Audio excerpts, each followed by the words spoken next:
A very good morning to all of you. And this morning I would like to continue studying the subject of times in the Bible. Last week we have seen something about the times of ignorance and the times appointed and what they mean. And today we are going to look at something that is very prophetically significant, and that is called the times of the Gentiles. Turn with me please in your Bibles to the Gospel of Luke chapter 21. Luke chapter 21, and we will read verse 24. Luke 21:24. And they shall fall by the edge of the sword, and shall be led away captive into all nations. And Jerusalem shall be trodden down of the Gentiles, until the times of the Gentiles be fulfilled. So we are going to look at the times of the Gentiles. I'm sure you have heard this phrase before, you have read it in the Bible, but sometimes you may not be able to fully understand what this means. What are these times of the Gentiles? Now, like I've said, they have a great prophetic significance because they encompass a very long period of time in history. And a lot of events have taken place during this time called the times of the Gentiles, which have, like I've said, prophetic significance, and we're going to look at that. So please do pay attention and try your best to grasp as much as you can of this subject, because it certainly will help you not only to understand a little bit of prophecy in the Bible, but it will help you to apply prophecy in the sense that you look at the world and the situation and the events that are taking place, and you would be able to understand where the world is going and how the Bible has already prophesied these things that are happening right now before our eyes. So it will help you to understand the situation of this world. So I'm going to encourage you to please pay attention.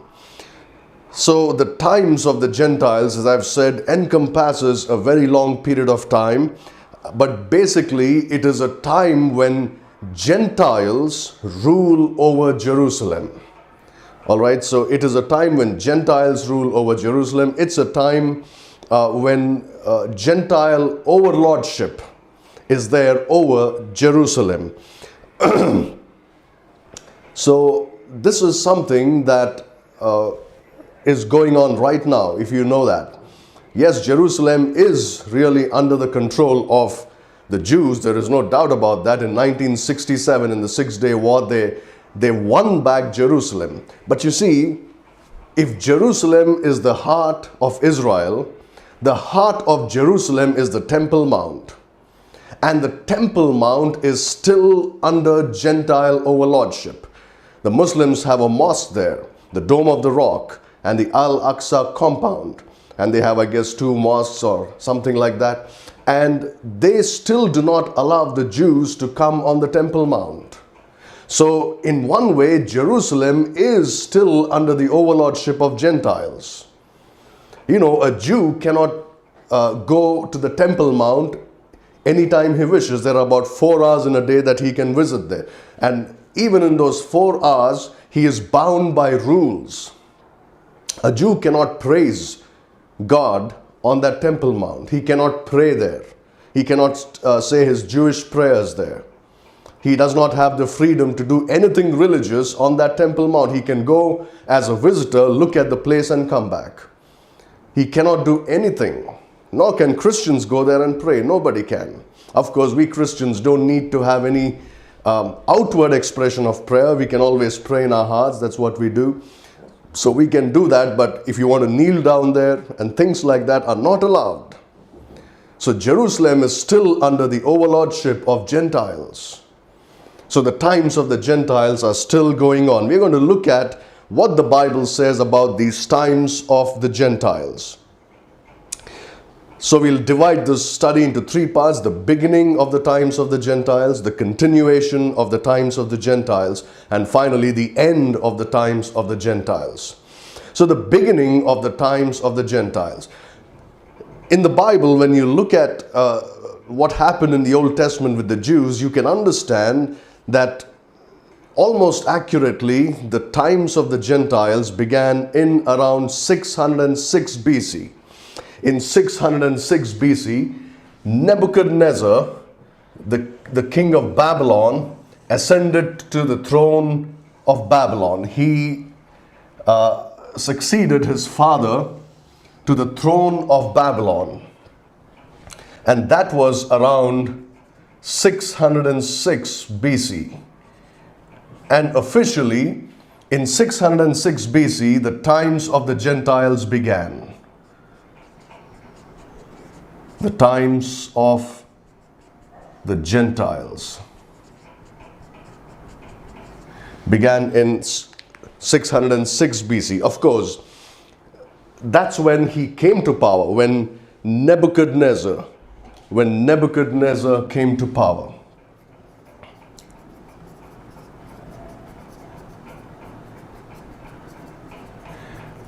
He did not immediately attack the southern kingdom of Judah in 606 BC, but he just came to power. But his ascension to power marks the beginning of the times of the Gentiles.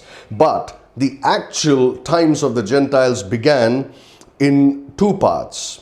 When Jerusalem was attacked, it was taken over by the Babylonians, and then the people of Jerusalem were taken captive.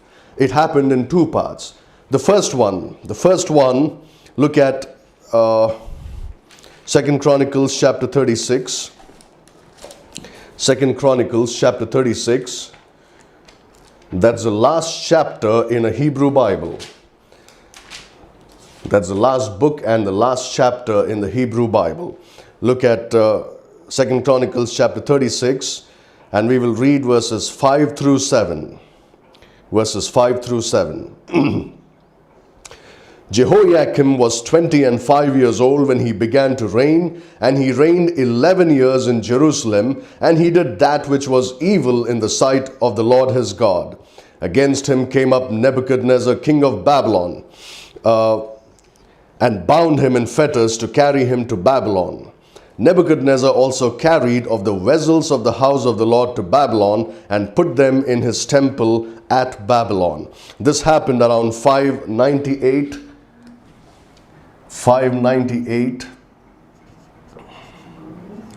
to 597 BC. All right. You remember the Old Testament is counted not like how we count, from 1 onwards, but you count from 0 back to 4004 BC. All right. So you come from the other side, 598 to 597 BC. That's the time of the first deportation. The first deportation to Babylon. So we read here that Jehoiakim was a wicked king of Judah, the southern kingdom of Judah, and he did evil in the sight of the Lord. Of course, that was not the reason why God gave up Israel or Judah into the hands of Babylon. All the kings, most of the kings of Judah were sinning against the Lord, engaged in idolatry, and led the people into apostasy. If not all the kings. There were good kings in Judah. There were many good kings like Jehoshaphat, Hezekiah, Josiah. These were all good kings. But the others led Israel into apostasy, and God gave them a lot of time. God gave them the example of the northern kingdom of Israel. The northern kingdom of Israel went into captivity to Assyria in around 720 BC or 721. So they went to Assyria. God destroyed Israel. God gave them up into the hands of their enemies, and they went into captivity to Assyria much before Judah. And Judah had enough examples to learn their lesson and turn to God and walk with God. But they did not do that. Instead, they tempted the Lord. And God finally gave them up into the hands of Nebuchadnezzar, the king of Babylon. Of course, before God did that, he sent many prophets. You will read about that in 2 Kings chapter 25. God sent prophets. You know, they came early and they preached and tried to turn the people back to God so that God would not have to punish Judah. But they did not pay heed to the words of the prophets. They rejected the prophets, they mocked them, they killed them. So God finally gave them up into the hands of the Gentiles. And this is the beginning of the times of the Gentiles. That's the first deportation, as I've said. Now also look at this other passage in 2 Chronicles chapter 36. Look at verses 19 through 21. Verses 19 through 21. And they burned the house of God and brake down the wall of Jerusalem and burnt all the palaces thereof with fire and destroyed all the goodly vessels thereof. And them that had escaped from the sword carried he away to Babylon, where they were servants to him and his sons until the reign of the kingdom of Persia. Verse 21.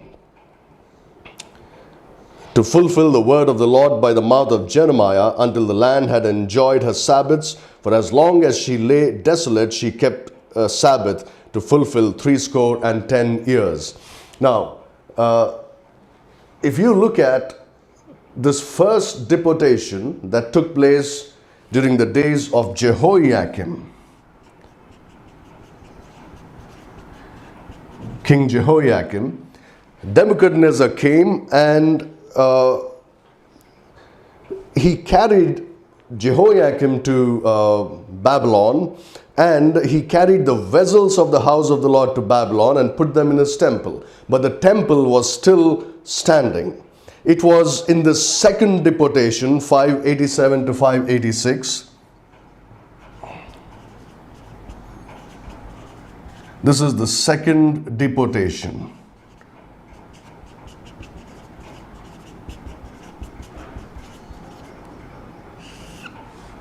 This is the first one. It is in the second deportation that Nebuchadnezzar destroyed not only Jerusalem, but he actually destroyed and burned the temple of God. It says, and they burned the house of God in verse 19, and brake down the wall of Jerusalem, and burned all the palaces thereof with fire. This was the final destruction of Jerusalem. And this time, even the temple was razed to the ground. It was burned with fire. It was destroyed. Remember, this was the temple built by Solomon. That great temple, the most beautiful edifice on the face of the earth in those days. And God gave it up. God just gave it up to be destroyed because the children of Israel blasphemed him by offering sacrifices to devils and to idols. And God gave them up. This was, of course, in the days of Zedekiah. This was Jehoiakim and this was Zedekiah.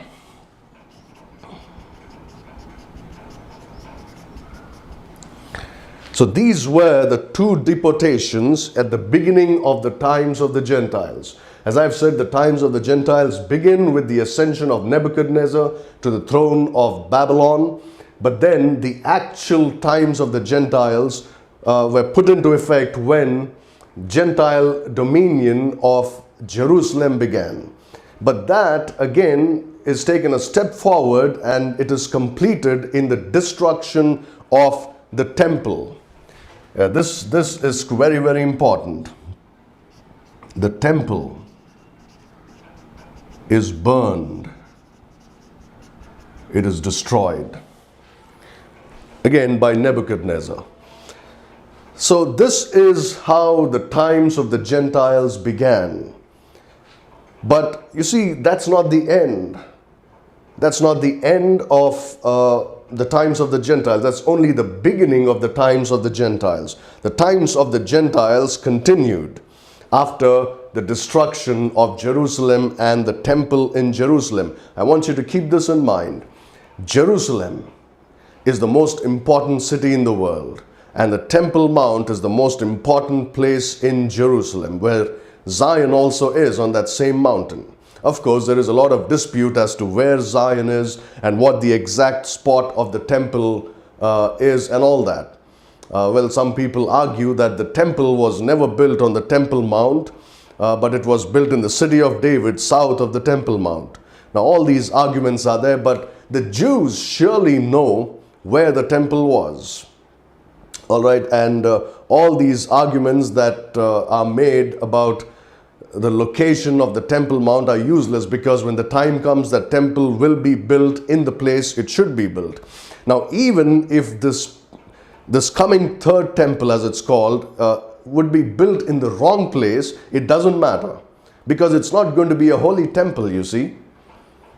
It's going to be, the presence of God is not going to descend and be there in the holiest of holy places upon the Ark of the Covenant. No. This is going to be the third temple where the Antichrist would sit and claim to be God and demand worship.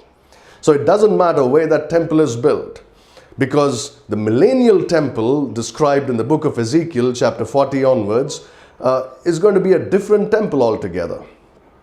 Not the temple that the Antichrist would be instrumental in building in Jerusalem. So please lay aside all those. Don't dig too deep into these matters as to where exactly the spot is where the Temple of Solomon was built. Don't get into those things. It doesn't matter where it was. When Jesus Christ comes back and he builds the temple of God, then he knows where it was. He's going to build it on exactly the same spot. All these arguments about, is the Dome of the Rock exactly upon the holiest of holy places or not, is useless. Christians, don't get into those things. You need to be careful. But you must remember that the Temple Mount is most holy in God's eyes. If there is any place holy on the earth, it's that place.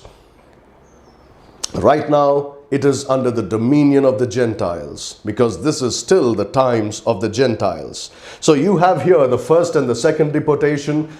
In the first, the people were taken captive to Babylon. Even in the second, the kings were taken captive. In the first one, the gold and the articles of the temple were taken to Babylon. And in the second, the temple itself was burned. But these times of the Gentiles continued. Now we know that the Babylonian captivity was only 70 years, as we have just read in 2 Chronicles chapter 36. It says in verse 21, "For as long as she lay desolate, she kept Sabbath to fulfill 70 years. Jeremiah clearly prophesied that the captivity of Judah would be for 70 years, 70. And after that, we know that in the reign of King Cyrus, the Jews came back and they built the temple once again, and they built the walls of Jerusalem. So, in spite of that, the nation of Judah, the southern kingdom of Judah, continued under Gentile dominion. Even after Judah came back to Israel under the leadership of men like Zerubbabel and Ezra and Nehemiah, they came back, and you remember, they built the temple, they built the altar in the temple, and they built the walls of Jerusalem. But they were not a free nation. Firstly, they were under the reign of Babylon, then they were under the reign of Medo-Persia. So they were never free. The times of Gentiles continued even after the return of the captivity. And we are going to look at that. In order to understand what happened in these times of the Gentiles, we need to go to the book of Daniel. Let's go to the book of Daniel. And we'll begin in chapter 2, Daniel chapter 2. Daniel chapter 2, we'll read verses 37 and 38. Daniel 2, 37 and 38. Thou, O king, art a king of kings, for the God of heaven hath given thee a kingdom, power, and strength and glory. And wheresoever the children of men dwell, The beasts of the field and the fowls of the heaven hath he given into thine hand, and hath made thee ruler over them all. Thou art this head of gold. All right, here you have this pagan king Nebuchadnezzar, and he saw a dream. You know the story. And Daniel was called upon, and Daniel said, not only will I tell you what your dream was, O king, but I will even give you the interpretation, because interpretations belong to God. So Daniel goes ahead and explains the dream to Nebuchadnezzar. In his dream, he saw this great image, a great colossus, right? And he saw that this great image was made of various metals: gold, silver, brass, iron, and then finally iron mixed with clay. These are the five metals that were used, or rather four metals and clay used in the making of this great image that Nebuchadnezzar saw.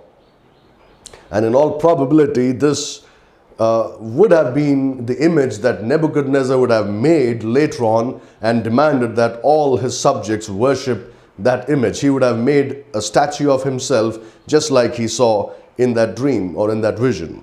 But you see, this dream that he saw was prophetic in nature. That's why God gave an interpretation to it. And Daniel says, that head that was made of gold are you, O King Nebuchadnezzar. So here you have this. Nebuchadnezzar is the head of gold. He is the head of gold, the head that is made of gold. So here is again Nebuchadnezzar around 606 BC, bringing in the times of the Gentiles. He became king of Babylon in 606 BC, and then he attacked the southern kingdom of Judah, and the first deportation was in 598 to 597 BC, and the second deportation was 587 to 586 BC. And he is the head of gold. But in Daniel's interpretation, he goes ahead and explains the meaning of the other parts of that colossus, the other parts of that image. In Daniel chapter 2, we see that the chest and arms are made of silver. The first is gold, but the next part of that image, the chest and the arms, are of gold. Now, what is this silver part of the image, the chest and the the chest and the hands? Which nation does it stand for? The kings that follow are not named, or the kingdoms that follow are not named in Daniel chapter 2. Daniel only identifies the head of gold as Babylon, He identifies the head of gold as Babylon, and he says, thou art that head of gold, O King Nebuchadnezzar. It's talking about you. But the other kings and the other kingdoms are not mentioned by name in Daniel chapter 2, but we are given to understand who they are in Daniel chapter 7. Daniel is a very profound book for the Christian to understand prophecy, because it goes so well with Revelation, with the book of Revelation. So you need to study the book of Daniel very carefully. Let's go to Daniel chapter 7. Daniel chapter 7. There are two verses that we will read in Daniel chapter 7. Firstly, in fact, we'll read more than that. But firstly, let me just clarify something before we move forward about Daniel chapter 7. In Daniel chapter 7, you have Daniel's vision of the four beasts. All right. You have the beast that looks like a lion, the beast that looks like a bear, the beast that looks like a leopard, and then finally the fourth beast, which cannot be described because it's the beast, the Antichrist, the kingdom of the Antichrist. So these are the four beasts that Daniel saw in his vision in Daniel chapter 7. Now, most Bible teachers teach a very wrong view of these four beasts, including, I think, Clarence Larkin, if I'm not mistaken. They teach that the first beast, which is a lion, is the same as the head of gold, which is Nebuchadnezzar. That's what they teach. Just keep this in mind so that you don't get confused later on. They say the head of gold is the same as the first beast in Daniel chapter 7. It is not. And I will show you why it's not. The head of gold in Nebuchadnezzar's vision of that image is certainly Nebuchadnezzar and Babylon. No doubt about that. But in the vision that Daniel saw in Daniel chapter 7, the first beast, a lion, the lion is not the same as the head of gold. Why do I say that? Let's look at chapter 7 verse 1. In the first year of Belshazzar, king of Babylon, Daniel had a dream and visions of his head upon his bed. Then he wrote the dream and told the sum of the matters. Look at the timing of this vision that Daniel had. In the first year of Belshazzar. Here, remember, he said, "Thou art this head of gold." Nebuchadnezzar is the head of gold. Nebuchadnezzar was dead already when Daniel saw this dream. In fact, his grandson, Belshazzar, is now ruling Babylon, and very soon, Babylon would be captured by the Medo-Persians, and it will cease to be a world power. So, in one way, Babylon is already past when Daniel began to see this vision. So this lion is not a reference to Babylon. It's a reference to another nation. But that's not all. Look at another verse. Look at verse 17. Verse 17. These great beasts, which are four kings. Look at what he says. Which shall arise out of the earth, future tense. If the head of gold is the same as the first beast, the lion, then why would Daniel say these four kings shall arise out of the earth in the future? So Daniel is clearly telling us that these four beasts, at the point that he was, were still future. They had not yet come. They shall arise. They shall arise out of the earth. So you must keep that in mind. And now that you understand that Daniel is talking about the future, now we can go ahead and try and identify the kingdoms that ruled Jerusalem in the times of the Gentiles. How did the times of the Gentiles continue? This is how.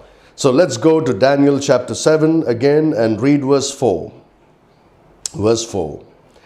The first was like a lion and had eagle's wings. I beheld till the wings thereof were plugged, and it was lifted up from the earth, and made stand upon the feet as a man, and a man's heart was given to it. You look at that. The first beast that Daniel saw in his vision. These great beasts came up from the sea. They were diverse one from another. They were different one from another. And the first one was like a lion. You need to see this, that historically after Babylon, the next kingdom to seize power in the Middle Eastern area, in a vast area, after Babylon was Medo-Persia. Medo-Persia. Under Cyrus and his vice-regent Darius. Right? You read in the book of Daniel how Darius was king when Daniel was thrown into the den of the lions. But before that, in 2 Chronicles and in Ezra, you read about Cyrus, the king of the Medes and the Persians. So it's the Medo-Persian Empire around 536 BC. 536 BC, Medo-Persia came to power. And if Babylon is the head of gold, the chest and arms of silver is Medo-Persia. And Medo-Persia is likened to a lion. And that's how they were. They were very brave and they were very ferocious fighters who went and who occupied many, many countries. The Medo-Persian Empire was very great. Its empire was bigger, at least in size, than the Babylonian Empire. And the Medes and the Persians took over Babylon. You know the story, you'll read about it in the book of Daniel, chapter 5. Belshazzar was having a feast with his princes, and they used vessels from the house of God to drink and eat from. And then, of course, they were blaspheming. And then a handwriting appeared on the wall, saying that you have been weighed in the balances, you have been found wanting, your kingdom has been divided to the Medes and the Persians. And that same night, the Medes and the Persians came and occupied Babylon. In fact, it is prophesied much before, and God even prophesied the name of the king who would take over Babylon. And he named him, he said Cyrus. Much before Cyrus was born, God gave the prophecy that there would be a Mede or a Persian king named Cyrus who would defeat Babylon. The brass gates would be opened before him, is the prophecy in the book of Isaiah. And God did exactly that. In that night, the forces of the Medes and the Persians entered Babylon and they occupied it, they took it over. And that was the beginning of the Medo-Persian Empire, and that's the nation which is depicted as the silver chest and arms in the image that Nebuchadnezzar saw. But you see, from now on, we are also going to look at the prophetic significance of each of these nations that ruled Jerusalem, or at least under whom Jerusalem was. And we're going to see how it is applicable to us today. All right, and it's very, very interesting, as I've said. The prophetic application of the Medo-Persian Empire today is to the nation of England. England is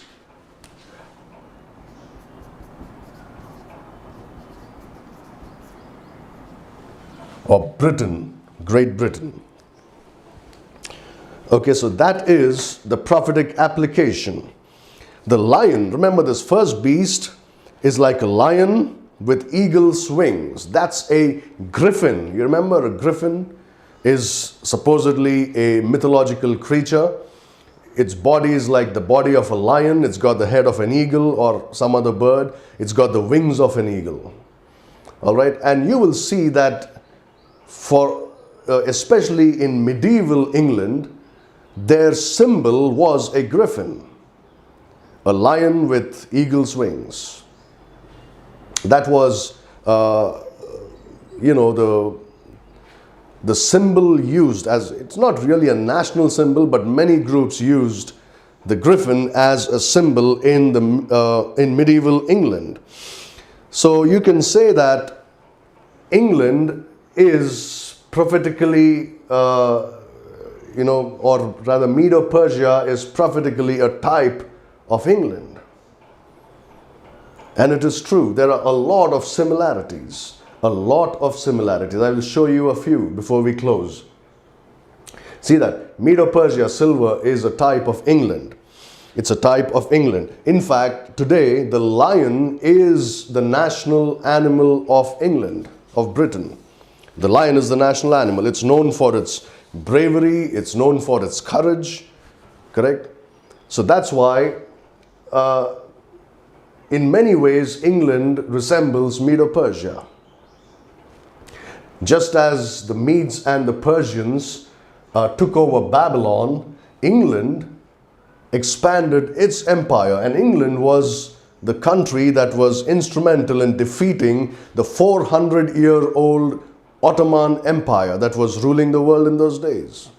The Ottoman Empire, I think from 1517 to 1917. Is that 400 years? Yeah, that's right. It ruled that part just like the Medes and the Persians did for 400 years, and their power was broken by England in 1917. I think it was General Allenby of the English Armed Forces that went and delivered Jerusalem from the power of the Ottoman forces. That's a beautiful story. You should read about it. But then, the thing is, we are looking at similarities between Medo-Persia and England. So England is a type of Medo-Persia, or rather Medo-Persia is a type of England. Now Cyrus, the king of Persia, was mainly instrumental in ordering the Jews to return back to Jerusalem and to build the temple of God. I think with this we will have to close for today. I will explain this because this is going to take a little bit of time, and I'm going to ask you to please pay attention. Look at 2 Chronicles chapter 36. 2 Chronicles 36 and verse 23. Thus saith Cyrus, king of Persia, all the kingdoms of the earth had the Lord God of heaven given me, and he hath charged me to build him an house in Jerusalem, which is in Judah. Who is there among you of all his people? The Lord is God, be with him, and let him go up. You know, when an unsaved Jew reads his Bible and comes to the last page and the last verse in the Hebrew Bible, the words he reads are these, and let him go up. That is, go back to Jerusalem. That's what's happening today. You know, recently in the news, you saw that hundreds of Ethiopian Jews were airlifted from Ethiopia and brought to Israel. Jews from all over the world are just coming back. But it was Cyrus who gave the command. He said, let the children of Judah go back and let them go and rebuild the temple of God. Keep this in mind. It's very important. It's very, very important. England, as I've said, was instrumental in giving the land of Israel back to the Jews to be the national home of the Jews. All right. In 1917, there was something called the Balfour Declaration on November 2nd. The Balfour Declaration. Balfour is the name of a man. And what they did was, you know, like I've said, from 1517 to 1917, Jerusalem was under the Ottoman rule, the Ottoman Empire of Turkey. All right, so they were the ones who had Israel under their control, and they brought in the Palestinians, so-called Palestinians, to live there. Very small groups of Jews lived here and there. It was not a Jewish nation. It was not a home to the Jews for almost 2,000 years, from AD 70 and later on, I think AD 135. The Jews were completely driven out of the land. Only a few places in Israel had a few Jews living the entire period of time for about 2,000 years. But it was mainly under the rule of the Ottoman Empire from 1517 to 1917. But as I've said, General Allenby went and delivered Israel from the Ottoman rule.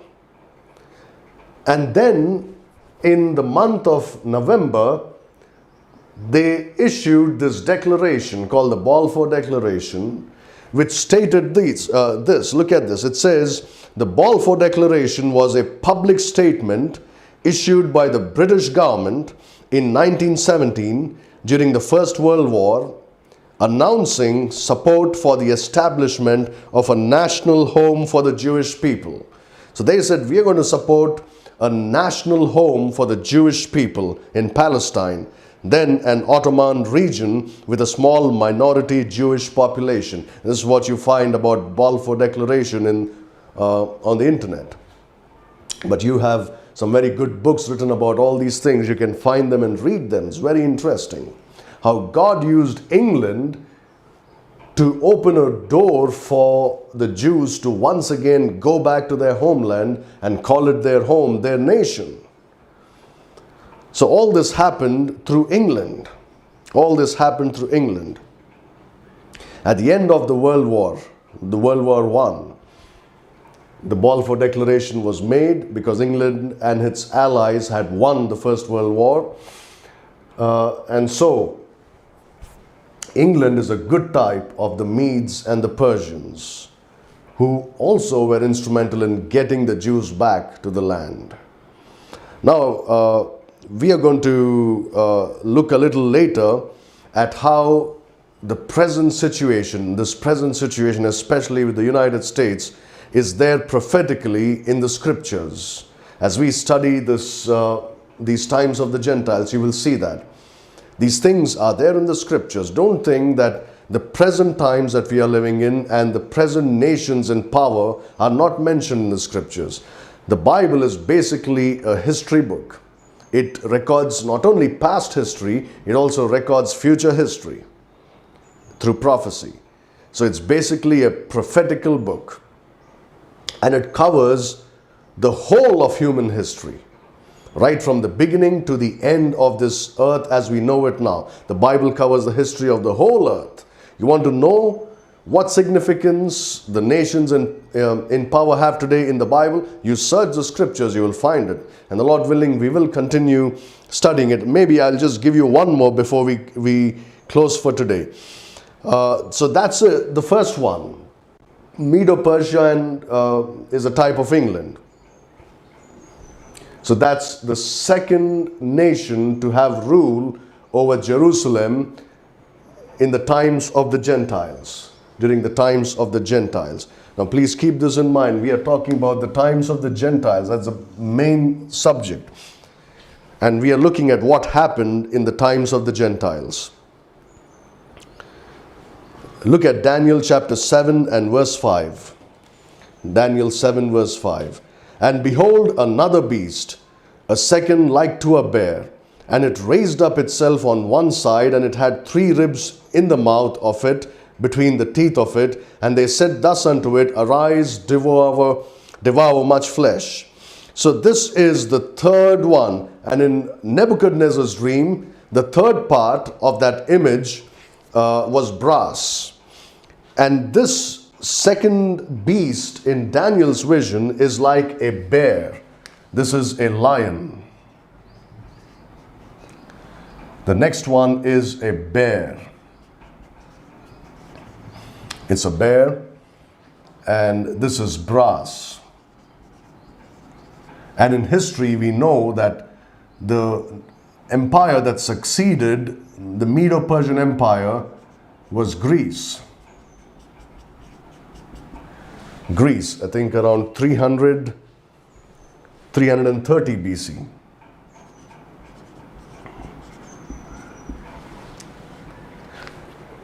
I want you to also notice how the metals that were in that Colossus diminish in value as time goes by.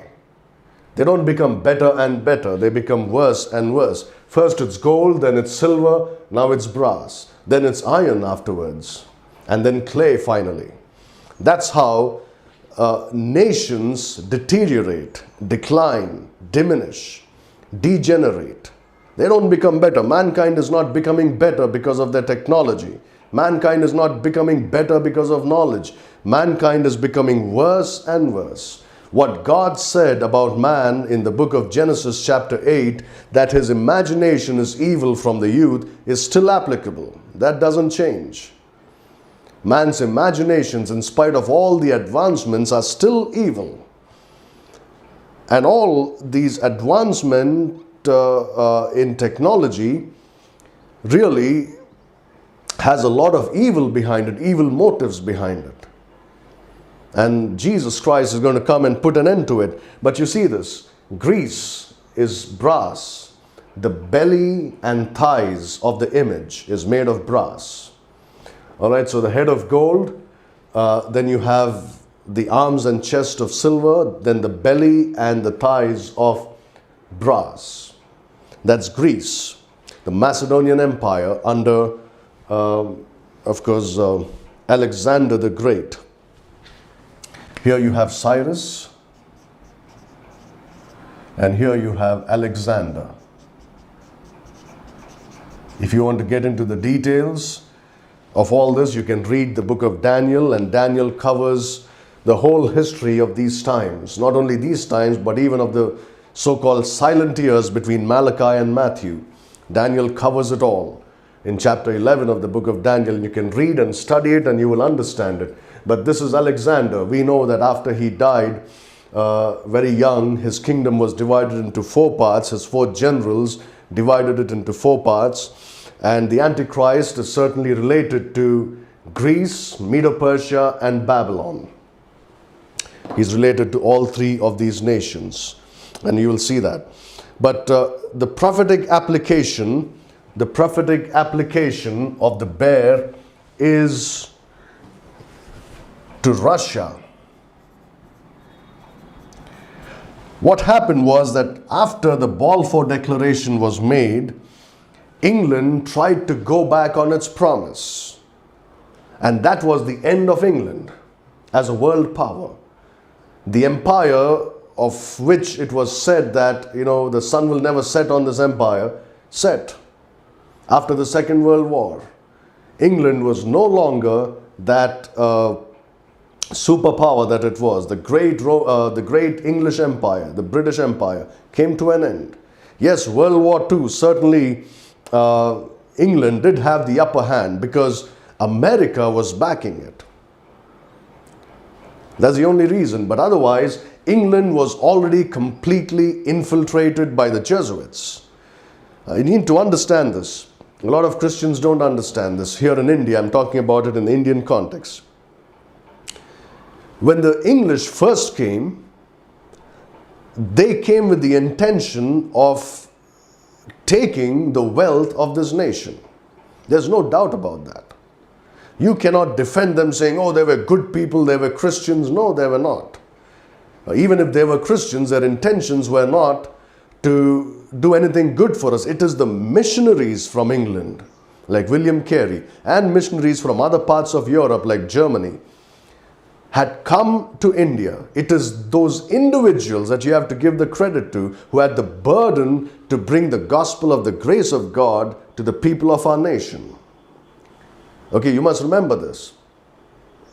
And then secondly, these missionaries came and gave us the word of God. And if you know your history, the English government did not allow William Carey to enter India, at least in the parts where English rule was established in India. So he had to go to a part of India which was not under British control. I think it was under the control of the Dutch people, if I'm not mistaken, or some other European country. He went into that part, and then later on he somehow gained access to the rest of India, through God's help, of course. So you must keep that in mind. England was great for only one reason. England became very great for one reason, because of the King James Bible. And once England started rejecting the King James Bible, God started rejecting it. And the final rejection of this great empire was when they withdrew support to the Jewish people. And they went back on their word. And God was done with England. But immediately after the Second World War, after 1945, we know, yes, America had turned out to be a great superpower, but it was still Russia which was that great power which influenced world politics. Russia was a great superpower. And the bear is certainly symbolic of Russia. It says this on the internet. It says, on one hand, Russians themselves appreciate the bear for its raw power and cunning, and bears are very often used as mascots or as a part of a design on a logo. Later, the bear was taken up as the symbol of the United Russian Party, which had dominated political life in Russia since the early 2000s. The Eurasian brown bear is the national animal of Russia. So you find a lot of similarities between Greece and Russia. If you see, the main thing about a bear is the way it moves. It can really move. And Alexander moved in that fashion. Right? He came all the way to India. And he established his rule from Greece all the way to India, went back to Babylon and died on the way. So, Russia is the modern day Greece, you could say. And the Greece of those times is a type of modern day Russia. So you have the head of gold, the hands and chest of silver, and then the belly and thighs of brass. Babylon, Medo-Persia, Greece. But prophetically, Medo-Persia is a type of England and Greece is a type of modern day Russia. Now, since we have come so far, very quickly let me finish this part. After Russia, the next world power, after Greece, the next beast that is mentioned in the book of Daniel. Daniel chapter 7 and verse 6. Daniel 7 verse 6. After this I beheld, and lo, another like a leopard, which had upon the back of it 4 wings of a fowl. The beast had also 4 heads, and dominion was given to it. So the next beast that Daniel saw was a leopard. Now, going back to Nebuchadnezzar's dream of that image, the 4th part of the image were the legs of iron. The legs of iron. So gold, silver, brass, and then iron. What is that iron symbolic of? Which nation does it talk about? Well, historically, we know that it is Rome. Historically, it is Rome that ruled Jerusalem, after Alexander. And this is iron, and this is depicted by a leopard. This is depicted by a leopard. Remember this, again, Rome is depicted by the legs of iron. Iron symbolizes Rome because Rome ruled the world with an iron hand. Certainly, iron is the best symbol for the Roman Empire. But you see, the leopard also is a very correct animal chosen to depict Rome, because the leopard is an integrated animal. And it stands for Rome because Rome was integrated. What do I mean by that? Roman Empire extended to Asia, Africa, and Europe.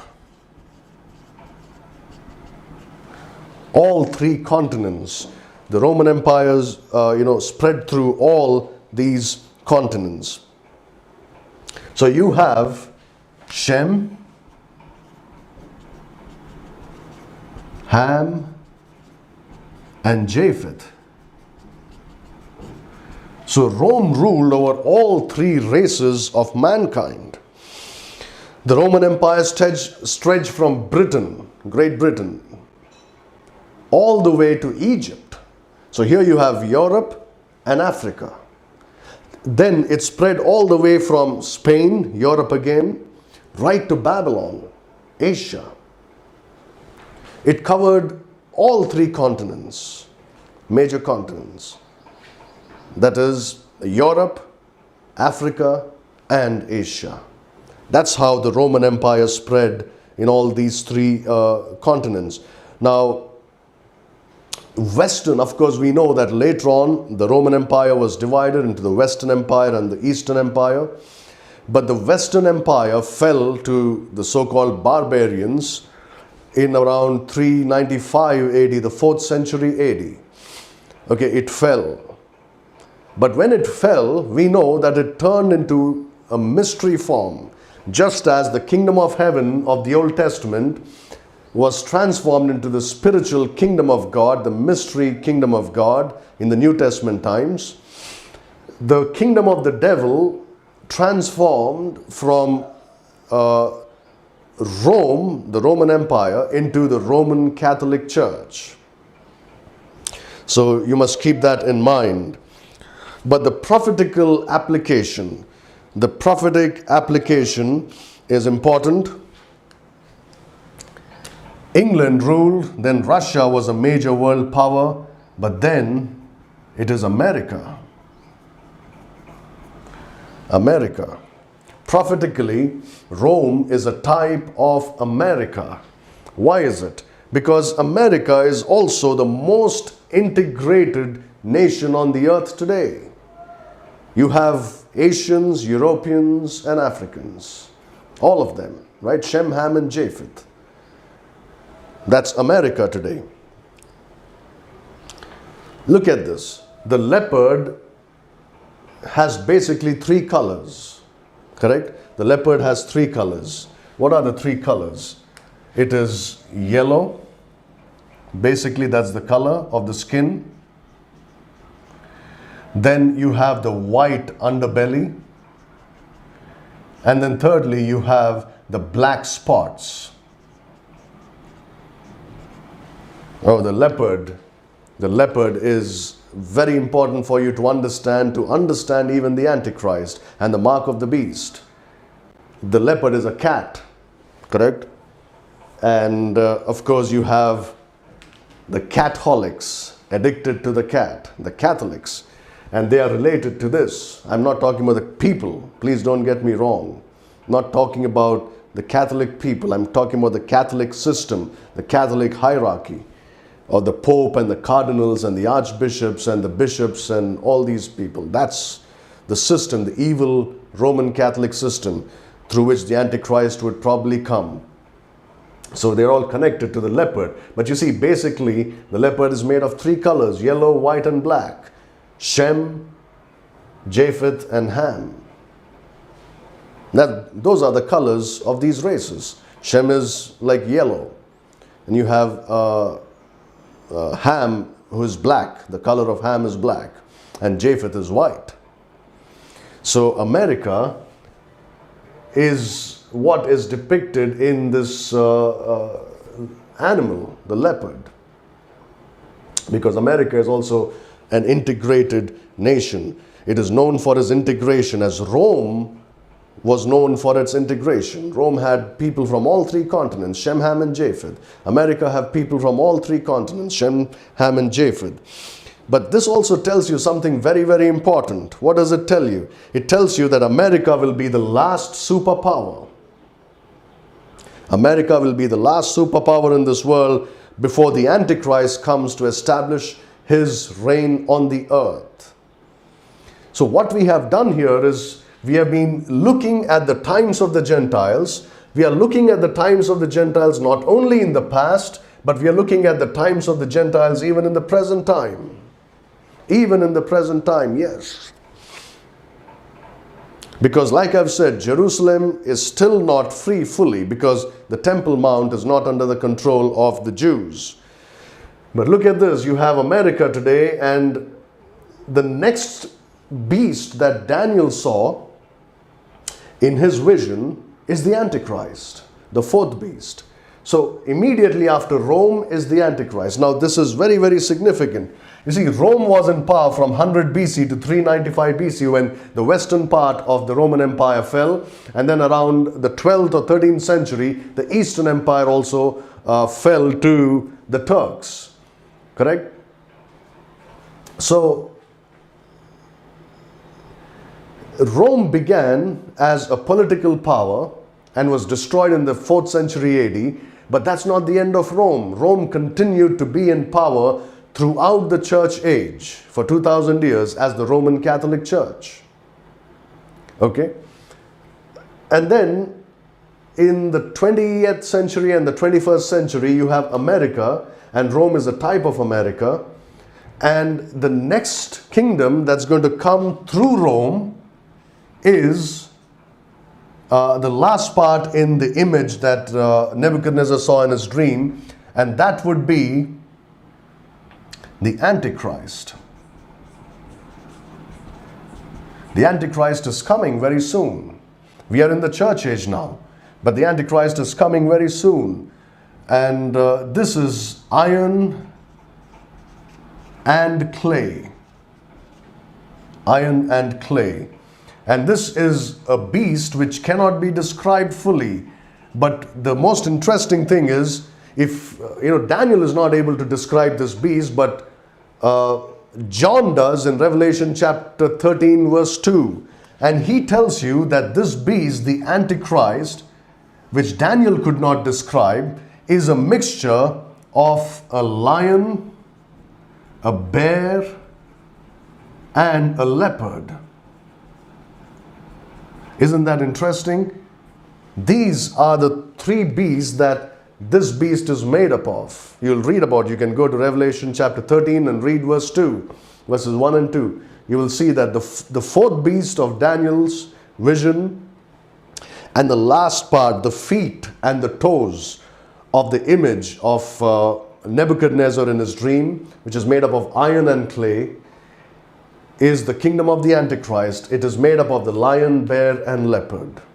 So that means the Antichrist is connected to Babylon, Medo-Persia, Greece. It's already Rome. We are not saying it's connected to Medo-Persia, Greece, and Rome. We are saying it's connected to Babylon, Medo-Persia, and Greece, because Rome is the country from which the Antichrist will ultimately come. That's why. So they're all connected to each other. They're all connected to each other. Now there is something very, very interesting that we are going to that I'm going to tell you in a few minutes before I close. Look at Revelation chapter 11 verse 2. It says, "But the court which is without the temple leave out and measure it not, for it is given unto the Gentiles, and the holy city shall they tread underfoot 42 months." So here, this is the end of the times of the Gentiles. The times of the Gentiles will end at the time of the second coming of Jesus Christ, the second advent. This is the rapture. This is the tribulation.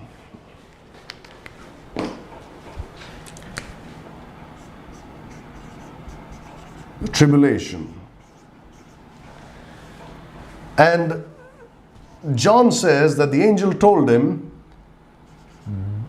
not to measure the court of the temple there in Revelation chapter 11, because for 42 months it will be trodden underfoot by the Gentiles. The last part of the tribulation, the most important part of the tribulation, it will be tread underfoot for 42 months, 3.5 years. That's when the Antichrist sets up the abomination of desolation in the temple in Jerusalem. And for 42 months, he will continue that abomination. And when Jesus Christ comes back, just like the dream that Nebuchadnezzar saw, in which he saw that a stone that is cut without hands comes and strikes the great image at the feet, and the whole image crumbles and is destroyed. Jesus Christ comes back and destroys the kingdom of the Antichrist. Not just here, but the whole kingdom of the Antichrist is destroyed. And with that, the times of the Gentiles would end. In Daniel chapter 2 verse 33, it says, "His legs of iron, his feet part of iron and part of clay." So the Antichrist kingdom is a continuation of Rome. The legs of iron, but then the last part, the feet, are made of iron and clay. And that's because, again, we don't have the time to get into it, the iron and clay do not mix. In Daniel chapter 2, it says that the reason why they don't mix is because one is clay, the other is iron. They don't mix together at all. And the kingdom of the Antichrist will be partly strong and partly weak. But the most important thing is, it says there that they will try to mingle with the seed of men. So what we're going to see here again are the days of Noah. The days of Noah is what we're going to see, when the sons of God came down and married the daughters of men, and the children born to them were giants. And in all probability, the 10 toes in Daniel's or in Nebuchadnezzar's image, the 10 toes are the same as the 10 horns on the beast in Revelation chapter 13 and Revelation chapter 17. And the 10 horns are called 10 kings in Revelation 17. So the 10 toes are 10 kings. These are not human kings. These are part human, part fallen angelic being offspring kings, if I may put it like that. That's what's coming on the earth in the times of the Gentiles. But again, the most important thing is, you must remember that when the Antichrist comes, he not only takes over Jerusalem, but he goes to the temple. Remember this, I've said, the main thing is about the temple. The times of the Gentiles have to do with the temple of God in Jerusalem.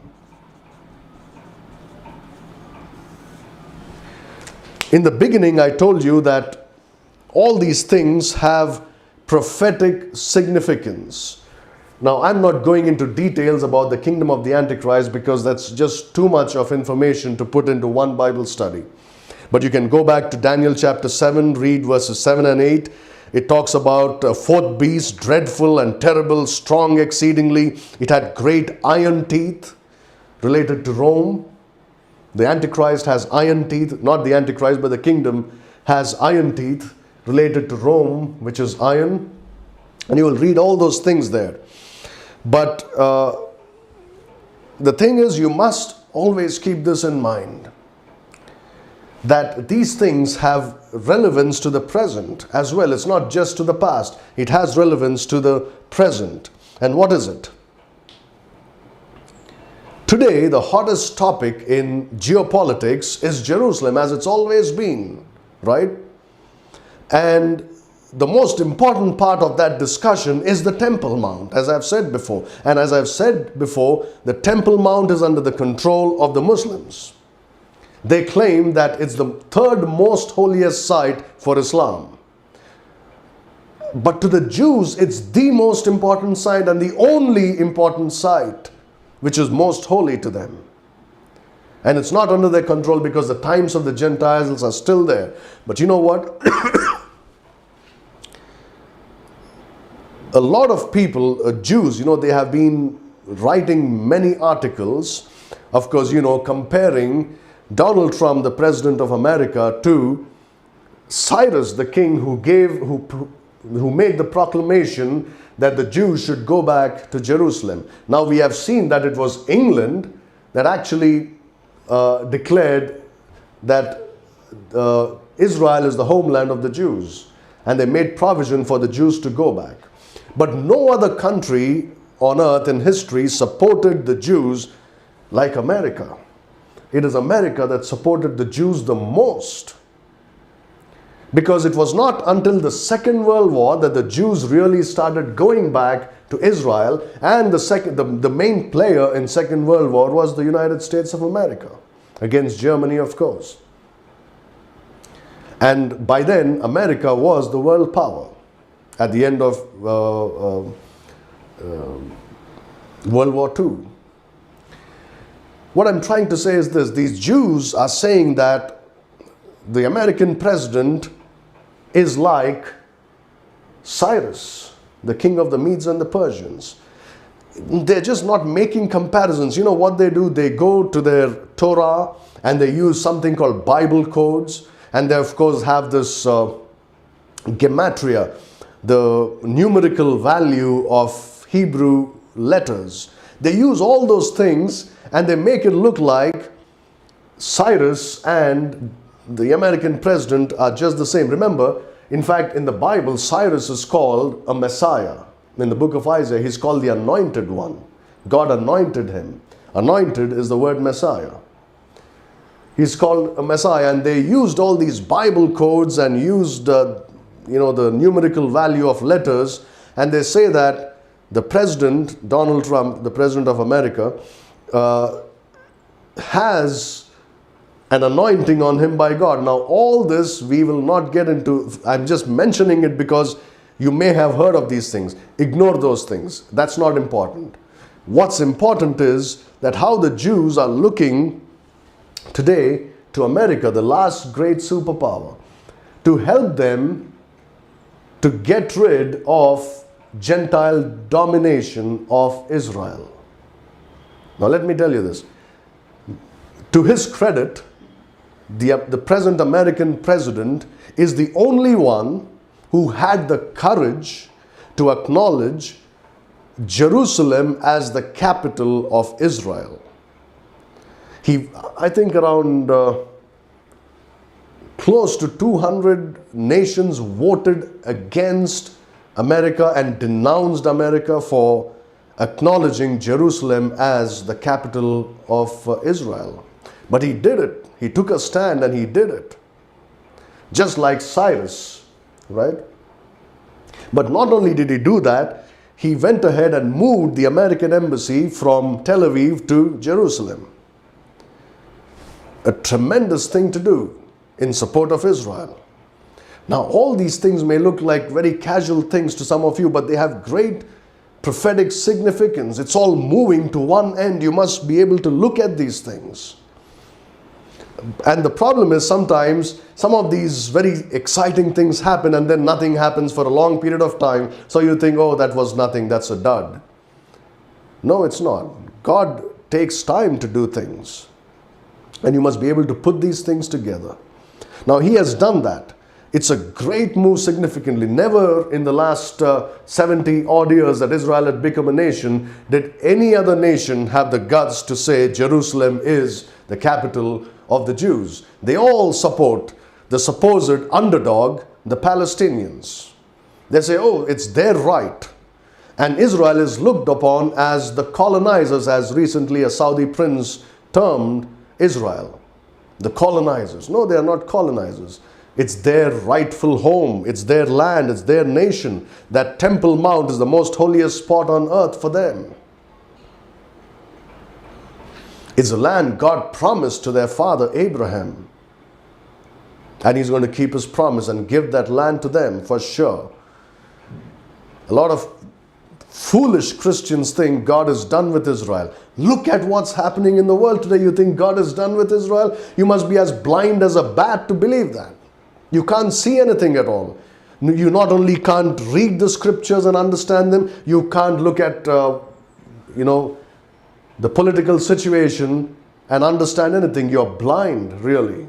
Open your eyes. Ask God to help you to put some eye salve on your eyes and read the scriptures and understand. It's all moving towards one end that God has purposed. Immediately after the rapture of the church, the tribulation that comes on the earth, and God starts dealing with the Jews again. But another interesting thing is that all these ultra-Orthodox rabbis are not satisfied with Donald Trump just moving the embassy from Tel Aviv to Jerusalem. You know what they are doing next? In fact, they have written a letter to him. They have sent a delegation to him requesting that he help in the rebuilding of the third temple. I don't know about you, when I read these things, the hair on my hands stand. I get goosebumps because I know these things have prophetic significance. And things are moving faster than before. Israel is a nation. Jerusalem is now under the control of Israel. Remember, Israel became a nation in 1948, 14th May. Israel became an independent nation. But Jerusalem was not under its control until 1967, the Six-Day War, and they took over Jerusalem. By the way, all these are Jubilee years. Most of these important dates are Jubilee years. So 1967, Jerusalem came under the power of the Israelites, but still, the Temple Mount, that's the next thing that you have to look for. You see how God does? Yes, it took many years, many years. 1948, Israel became a nation. 1967, Jerusalem came under the control. But now, since 67 till today, the Temple Mount is still under the control of the Jordanians and the Palestinians. The next thing that's going to happen is, I do not know if God's going to use Donald Trump or somebody else. I really don't care. But the next thing that's going to happen is this.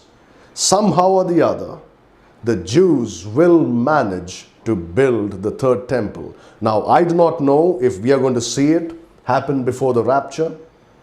We might see it, because you know that the Temple Institute in Israel has already prepared everything they need to begin temple worship. In fact, they even dedicated the altar, I think last year or a couple of years ago, with an animal sacrifice. They have a red heifer ready to be sacrificed. They have everything. They have the priest's clothes, they have the menorah, they have the table of showbread. All these things are ready. All the instruments they need for the altar of sacrifice, they have it all. The only thing missing, of course, is the Ark of the Covenant. The Lord willing, maybe we should do a short study on that. Where is the Ark of the Covenant?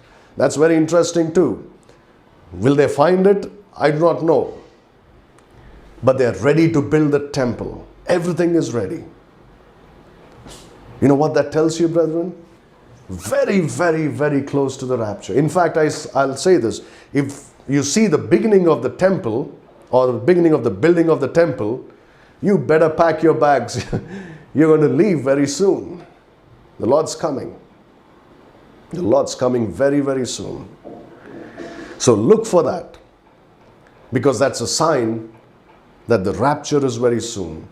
And of course, once the rapture takes place, the tribulation begins and the kingdom of the Antichrist is established, and in the last part of the tribulation, one final time, the temple that is rebuilt is trodden underfoot and the abomination of desolation is set up, but the stone cut without hands comes back like 1 billion nuclear bombs going off, comes and destroys that great edifice that was built over the past 6,000 years by the devil.